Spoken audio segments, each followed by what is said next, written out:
السلام علیکم ورحمۃ اللہ وبرکاتہ۔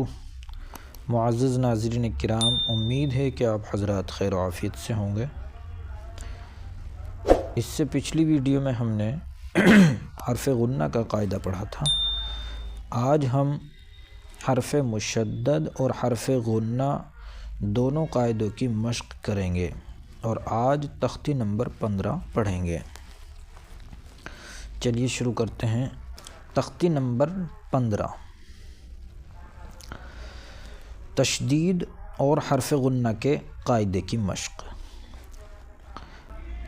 حصل، حا صاد پیش، حس صاد زیر سی، حصی لام زبر لا، حصل۔ حصی میں کون سا قاعدہ ہوگا؟ حرف مشدد کا۔ کیوں؟ اس لیے کہ صاد پر تشدید آئی ہوئی ہے، لہٰذا یہ 2 مرتبہ پڑھا جائے گا۔ ایک مرتبہ اپنے سے پہلے والے حرف کے ساتھ مل کر حرف ساکن کی طرح، اور دوسری مرتبہ اپنی اصلی حرکت کے ساتھ، جیسے حصی۔ صدق، صدہ میں کون سا قاعدہ ہوگا؟ حرف مشدد کا۔ عدد، عدہ میں کون سا قاعدہ ہوگا؟ حرف مشدد کا۔ قدر، قدہ میں کون سا قاعدہ ہوگا؟ حرف مشدد کا۔ کذب، کذب میں کون سا قاعدہ ہوگا؟ حرف مشدد کا۔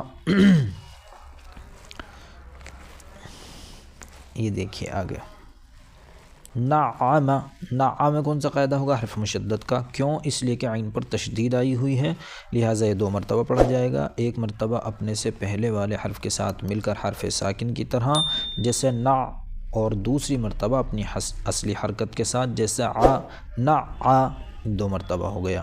اور ایک ہی سانس میں ایک ہی مرتبہ میں پڑھنا ہے ایک ہی آواز کے ساتھ، نعم۔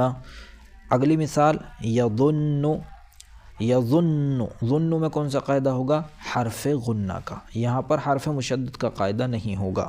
کیوں؟ اس لیے کہ یہاں پر نون مشدد ہے، اور نون مشدد اگر ہو تو حرف غنہ کا قاعدہ ہوتا ہے، تو یظن میں حرف غنہ کا قاعدہ ہوگا۔ کیوں؟ اس لیے کہ یہاں پر نون مشدد ہے، لہٰذا یہ 1 الف کے برابر کھینچ کر اور ناک سے غنہ ہو کر پڑھا جائے گا، جیسے یظن۔ اگلی مثال، یحظ، یحظ میں کون سا قاعدہ ہوگا؟ حرف مشدد کا۔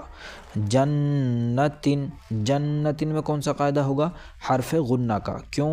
اس لیے کہ یہاں پر نون مشدد ہے، لہٰذا یہ 1 الف کے برابر کھینچ کر اور ناک سے غنہ ہو کر پڑھا جائے گا، جیسے جنت۔ ذرۃ میں حرف مشدد، قوۃ میں حرف مشدد، کرۃ حرف مشدد، کأنہم، کأن، ان میں کون سا قاعدہ ہوگا؟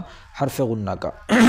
کیوں؟ اس لیے کہ یہاں پر نون مشدد ہے، لہٰذا یہ 1 الف کے برابر کھینچ کر اور ناک سے غنہ ہو کر پڑھا جائے گا، جیسے کأن۔ اگلی مثال ہے انہا، انہا میں کون سا قاعدہ ہوگا؟ حرف غنہ کا، یہ بھی آپ سمجھ چکے ہیں۔